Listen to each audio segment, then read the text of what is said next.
درد جگر میں ہوتا ہے، رات کو اٹھ روتے ہیں جب سارا عالم سوتا ہے۔ ہم تو سب کے لیے روتے اور تڑپتے ہیں، خنجر لگے کسی کو تڑپتے ہیں ہم امیر، سارے جہاں کا درد ہمارے جگر میں ہے۔ ہمارا فلسفہ تو یہ ہے، تو اوروں کے لیے بے قرار ہوتے ہیں، روتے ہیں، تڑپتے ہیں، ہم اپنے لیے بھی رونا بھول گئے۔ نماز چھوٹنے پر کوئی درد نہیں ہوتا، بچہ بیمار ہو جائے آنکھوں میں آنسو، فصل خراب ہو گئی دل پریشان، الیکشن ہار گیا گھر سے باہر نہیں نکل رہا، شرمندگی کی الیکشن ہار گیا، نماز نہیں پڑھی کوئی شرم نہیں آئی کہ ہائے میں نے رب کو سجدہ نہیں کیا، کس منہ سے باہر نکلوں۔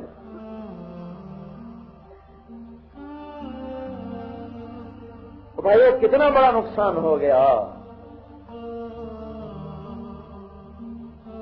دیکھ لو بیمار ہو تو اس کو سارا منشن بعد اپنے اپنے تعلق والوں کو پوچھنے آتا ہے، ایک مسلمان نماز چھوڑ دے تو اس کو پوچھنے کوئی نہیں جاتا، ارے بھائی تو برباد ہو گیا، تیری نماز چلی گئی۔ ایک نے غلط سودا بیچ کے بچوں کو روٹی کھلائی، اس پر کوئی نہ رویا کہ اس نے کیا ظلم کیا، اپنے بچوں کو انگارے کھلا دیے۔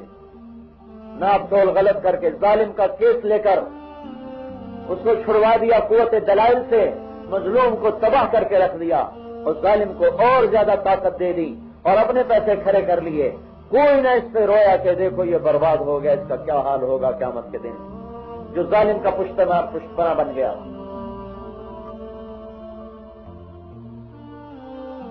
بھائی ہمارا بالکل مزاج بدل چکا ہے۔ مزاج بدلنے کے لیے ماحول بدلنا ضروری ہے، ہمیں تو سارے عالم تک بات پہنچانی ہے۔ اس لیے بھائیو جو آج تک ہوا اس پہ توبہ کرو۔ اللہ کا ہاں شکر ہے توبہ کا دروازہ بہت وسیع ہے۔ 80 سال کی عمر میں بھی کہہ دے یا اللہ میری توبہ، تو اللہ تانا نہیں دے گا پہلے کہاں سے، وہ صبح بھی قبول کر لے۔ 20 سال کی عمر میں کرے یا 82 سال کی عمر میں کرے، یا اللہ میری یہ بول اللہ کو بڑا پسند ہے، یا اللہ میری توبہ۔ اتنے بول پر اللہ تعالیٰ ایسا خوش ہوتا ہے تو جاؤ پچھلے سارے اس کے معاف کرو، جا میرا بندہ نئے سرے سے کام کر۔ اللہ کا احسان ہے جس نے توبہ کا دروازہ کھلا رکھا، توبہ نہ ہوتی تو ہم مٹ گئے تھے، برباد ہو گئے تھے۔ تو ایک تو بھائی ہم سارا مجمع توبہ کریں، ٹھیک ہے نا بھائی، کوئی ناجائز مطالبہ تو نہیں میرا، یہ بہت اللہ کو ناراض کیا، بہت اللہ کو ناراض کیا، اپنی منشا اور مرضی کو پورا کیا، اللہ اس کے رسول کی زندگی کو پورا ہی نہ کیا، اس کی ترتیب زندگی کو ہی نہ پورا کیا، اور جو الٹا ہمارے خلاف سکیمیں بنا رہے ہیں انہی کی معاشرت۔ ادھر تو ہندوؤں کے خلاف فوج کھڑی کی ہوئی ہے، ادھر ہر شادی پہ مہندی رچائی جا رہی، یہ دیکھ نہیں رہے کیسی ہماری دوگلی پالیسی ہے۔ یہ مہندی کہاں سے آگے بھائی، وہ یہ خالص ہندو کی رسم ہے، ان کے طریقوں سے پیار اور ان کی ذات سے نفرت، الٹا کام کر دیا۔ حالانکہ ہمیں حکم ہے ان کے طریقوں سے نفرت کرو اور ان کی ذات سے ہمدردی کرو، انسان ہے کفر پہ مر گیا تو دوزخ میں جائے گا، اس کے لیے رو کہ یا اللہ اس کو ہدایت دے دے، الٹا کام کر دیا۔ ان کے طریقوں سے پیار، ان کی ذات سے نفرت، جو ہماری نسل کو آج بھی دو دھاری تلوار سے ذبح کرنے کے لیے کر رہے ہیں اور آج بھی لاشیں تڑپ رہے ہیں، انہی کے طریقے ہمارے دفتروں میں زندہ، انہی کی زبان ہمارے دفتروں میں زندہ، انہی کی 4 سال کا بچہ منچنا باد جیسے دیہاتی اسکول میں ٹائی گلے میں پھنسا کے اسکول جا رہا ہے۔ اس معصوم بچے کا کیا قصور تھا جو آج ہی اس کو دشمن کے لباس سے آشنا کر دیا؟ کیا ظلم و ستم ہے، ہماری کوئی اپنی شناخت ہی نہ رہی، کوئی ہماری پہچان ہی نہیں۔ ساری رات کا رونا اللہ کے نبی کا کہاں چلا گیا، جو ساری رات بیٹھ کے اسکیمیں بناتے ہیں کہ ان کی نسل کو کیسے تباہ برباد کر دیا جائے۔ ان کے طریقے منجن آباد کے دیہاتی شہر میں بھی آ گئے۔ جو اتنا رویا اللہ کے سامنے کہ اللہ کو کہنا پڑا اتنا تو نہ رو، میں تیری مان جاؤں گا بھائی، اتنا تو نہ رو، تو میں مانا بیٹھا ہوں، اتنا تو نہ رو۔ اسی کے طریقوں سے بغاوت کر دی تو سنتی کیڑی گل ہے جی، کرو تو ثواب ہے، نہ کرو گناہ تو کوئی۔ ہاں بھائیو، بے دردی کا بول ہے یہ۔ 23 برس یہ آنکھ کے آنسو حضور کے نہیں خوش ویسے لڑیاں بہتی رہی۔ یہ ایسی برسات تھی جو سارا سال برستی رہی۔ یہ ایک ہی برسات ہے جو 23 برس چھائی رہی۔ ساری دنیا میں کوئی ایسی برسات نہیں جو سارا سال چلے، کہیں موسم کھل جاتا ہے، پر یہ وہ برسات ہے میرے نبی کی جو 23 برس مسلسل چھڑی لگی رہی ہے، اور اتنے آنسو برسے ہیں کہ اللہ کو کہنا پڑا فَلَا تَذْهَبْ نَفْسُكَ عَلَيْهِمْ حَسَرَاتٍ، تیرے نبی اتنا نہ رو کہ تیری اپنی جان چلی جائے، اتنا نہ رو کہ تو خود ہی کہیں نہ ہلاک ہو جائے۔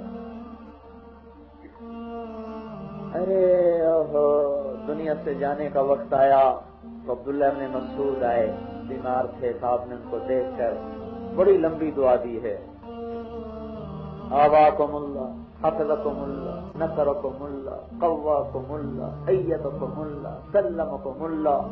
اتنے الفاظ ہیں لمبے، مجھے پورے یاد نہیں رہتے، میں نے چند آپ کو بتائیں۔ اللہ تمہاری مدد کرے، اللہ تمہارا ساتھی ہو، اللہ تمہارا نگہبان ہو، اللہ تم پہ اپنا سایہ کرے، اللہ تمہیں عزت دے، اللہ تمہیں قوی کرے، اللہ تمہیں قدم قدم مدد کرے، اللہ تمہیں سلامت رکھے۔ لمبی دعا کی، پھر آنکھوں میں آنسو بھر لائے، کہا کہ جدائی کا وقت قریب آ چکا ہے، جدائی کا وقت قریب آ چکا ہے، لہذا میرا تمہیں سلام ہو، اور میرے بعد جو میری امت اسلام لائے انہیں بھی بتا دینا کہ تمہارا نبی تمہیں سلام کہہ گیا ہے، اور جو ان کے بعد آخر زمانے تک لوگ مسلمان ہوں ان کو بھی کہہ دینا کہ تمہارا نبی تمہیں جاتے جاتے سلام پیش کر گیا ہے۔ دیکھی وفا، 5.5 گھنٹے عرفات میں یہاں ہاتھ رکھ کے دعا مانگے، کبھی ایسے ہو جاتے، پھر اونٹنی گھبراتی تو آپ ایک ہاتھ سے اونٹنی کی لگام پکڑتے، پھر ایک آدمی ایسے کھڑا رہتا، ایسے کھڑا رہتا، پھر ایسے ہو جاتے، ایسے بالکل عاجزی کے ساتھ سینے سے ہاتھ لگا کے جیسے فقیر مانگتا ہے ایسے مانگتے رہتے۔ ہم اپنے لیے نہیں مانگنا، اس دفعہ حج میں تھا، میں نے بڑا زور لگایا لمبی دعا مانگوں، لمبی دعا، 35 منٹ میں نے گھڑی دیکھی، 35 منٹ سے زیادہ نہیں مانگ سکا ہوں۔ اور آدمی کیا کیا حسرتیں اپنے لیے رکھتا ہے، اور یہ اللہ کے نبی نے 5.5 گھنٹے، پھر کبھی یہاں کبھی ایسے، اور نہ کھایا نہ پیا سوائے 1 گلاس دودھ، نہ خیمہ نہ سایہ، اونٹنی کی پشت پر بیٹھے ہوئے۔ اور مسلم شریف کی روایت ہے، آپ کہہ رہے یا اللہ، ابراہیم علیہ السلام نے کہا تھا فمن تبعنی فإنہ منی ومن عصانی فإنک غفور الرحیم، جو میری مانے میرا، جو میری نہ مانے تیری مرضی، تو غفور الرحیم ہے، پکڑ یا معاف، عذاب دے۔ عیسیٰ علیہ السلام نے کہا تھا یا اللہ ان تعذبهم فإنهم عبادک وإن تغفر لهم فإنک انت العزیز الحکیم، اللہ تو عذاب دے، تیرے بندے ہیں، تو معاف کرے، تیری حکمت ہے، یا اللہ تیری مرضی، اے مولا اے مولا۔ ان 2 نبیوں نے تو درمیان کی بات کی، معاف کر یا عذاب دے۔ آپ نے کہا نہیں، میرا ایک ہی سوال ہے، امتی امتی امتی امتی امتی امتی امتی امتی، میری امت کو معاف کر دے، معاف کر دے، معاف کر دے، نہیں کرنا کر ہی دے، معاف کر دے، یہ تھا مطلب امتی امتی امتی۔ اور پھر ایسا روئے کہ ہچکی لگ گئی، جبریل آئے، کیا ہوا یا رسول اللہ؟ اللہ پوچھ رہے ہیں آپ کیوں رو رہے ہیں، حالانکہ اللہ کو تو پتہ کیوں رو رہے ہیں، ہمیں خبر سنانی، آپ کیوں رو رہے ہیں؟ آپ نے کہا میری امت کا غم مجھے رلا رہا ہے۔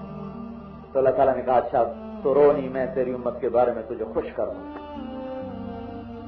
اس کے بعد ہم اس کے طریقوں سے باغی ہو جائیں، نہ شادی میں، نہ حکومت میں، نہ سیاست میں، نہ تجارت میں، نہ زراعت میں، نہ ظاہر میں، نہ باطن میں۔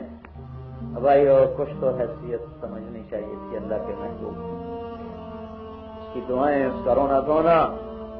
پھر دنیا سے جانے کا وقت آ گیا، اس وقت میں بھی اپنی امت کو کیسے یاد رکھا ہے۔ اسرائیل ملک الموت، یہ آج عجیب موت ہو رہی ہے، ملک الموت باہر کھڑا ہوا ہے، اندر آنے کی اجازت لے رہا ہے۔ جبریل اندر آیا کھڑا ہے، پوچھ رہا ہے یا رسول اللہ باہر ملک الموت ہے، اندر آ جائے، اندر آ جائے، اجازت تو آ جائے۔ ملک الموت کو اجازت مل رہی ہے اور پھر اندر آ رہا ہے۔ یا رسول اللہ آپ کے رب نے کہا تھا اجازت ملے تو جانا، نہیں تو واپس آ جانا۔ یا رسول اللہ آپ کو اختیار ہے، رہنا چاہیں تو رہیں، جانا چاہیں تو چلیں۔ آپ نے جبریل کو دیکھا، جبریل بولے یا رسول اللہ، اللہ آپ کی ملاقات کا شوق رکھتے ہیں۔ کہا اچھا جاؤ اللہ سے پوچھ کے آؤ میرے بعد میری امت کے ساتھ کیا کرے گا، میں پھر جواب دیتا ہوں۔ اس وقت بھی اپنی امت کو نہیں بھولی۔ جبریل یا رسول اللہ، اللہ تعالیٰ فرما رہے ہیں ہم آپ کی امت کا ساتھ دیں گے، اکیلے نہیں چھوڑیں گے۔ کہ بس اب ٹھیک ہے، اب میری آنکھیں ٹھنڈی ہیں، اپنا کام کرو۔ اور جب جبریل اسرائیل نے اپنا کام شروع کیا تو آپ نے پھر امت کو وصیت فرمائی الصلاۃ وما ملکت ایمانکم، میری امت نماز میں سستی نہ کرنا، ماتحتوں سے زیادتی نہ کرنا، غریبوں مسکینوں پر زیادتی نہ کرنا، ظلم و ستم کے پہاڑ نہ توڑ دینا، مہربانی کرنا، نماز نہ ضائع کرنا، غریبوں کے اوپر ظلم نہ کرنا، نماز ضائع نہ کرنا، ماتحتوں پہ ظلم نہ کرنا۔ یہ کہتے کہتے کہتے پھر آخر میں جب آواز اور کمزور تو الصلاۃ الصلاۃ الصلاۃ الصلاۃ، نماز نماز نماز۔ ذرا دیکھو تو صحیح، اذان کے بعد منچن آباد میں سے کتنے لوگ اٹھ کے مسجد کو جاتے ہیں؟ کسی مجمع میں ہر آدمی دیکھ لے کہ میں کتنا کو اذان پہ اٹھ کے جاتا ہوں۔ اور یہ آخری نصیحت تھی نماز نماز نماز نماز۔ تو بھائیو، حضرت محمد صلی اللہ علیہ وسلم کی مبارک اور پیاری زندگی کو لے کر ساری دنیا میں پھرنا، یہ ہماری محنت ہے۔ ہم ان کے غلام ہیں، ہماری وردی ان کی وردی ہے۔ ہندوستانی فوجی کی وردی پہن کر پاکستانی فوجی کھڑا ہو جائے، اس کو گولی سے شوٹ کر دیا جائے گا کہ تو دشمن کی وردی میں ہے، غدار ہے، وہ قسم کھائے کہ میرا اندر پاکستانی ہے۔ وردی کی کیا بات ہے، لباس جیسا بھی اس سے کیا ہوتا ہے نا، اندر دی کڑی گل، باہر دی کڑی گل ہے کہ اندر ٹھیک ہونا چاہیے، نہیں باہر دی کڑی گل ہے، اندر پاک ہونا چاہیے۔ تو یہ آپ سوچیں، ایک ہندوستانی فوجی کی وردی میں پاکستانی فوجی آ جائے تو حکومت پاکستان غیرت میں اس کا سر اڑا دے۔ اللہ کو بھی تو غیرت آئے گی کہ میرے محبوب کی زندگی کو چھوڑ دیا اور اپنے ہی دشمنوں کے طریقوں پہ چل پڑے۔ کبھی سوچا نہیں آپ نے؟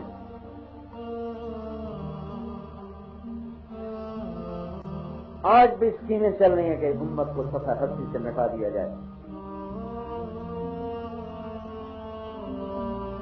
اور کب نور الدین زنگی کے زمانے میں روم والوں نے دو بھیجے تھے آدمی کے حضور صلی اللہ علیہ وسلم کے جسم مبارک کو نکال لو، کب سے دشمنی چلی آ رہی ہے۔ نور الدین زنگی حضور صلی اللہ علیہ وسلم خواب میں آئے، یہ دو کتے ہیں، ان سے مجھے میری حفاظت کرو۔ اسے دو آدمیوں کی شکل دکھائی، وہ پریشان ہو گئے، دو نفل اٹھ کے پڑے اور پھر سو گئے۔ پھر خواب، یہ دو کتے ہیں، ان سے میری حفاظت کرو۔ پھر نفل پڑے، پھر سو گئے۔ پھر خواب آیا، یہ دو کتے ہیں، ان سے میری حفاظت کرو۔ پھر پریشان ہو گئے نور الدین زنگی، اپنے وزیر کو بلایا کہ میں نے یہ 3 دفعہ خواب دیکھا ہے۔ کہا تو پھر آپ کیوں سو رہے ہیں، اٹھیں۔ اسی وقت 30 آدمیوں کا قافلہ تیار کیا اور دن رات سفر پہ سفر کرتے ہوئے دمشق سے چلے اور 15ویں دن جا کے مدینہ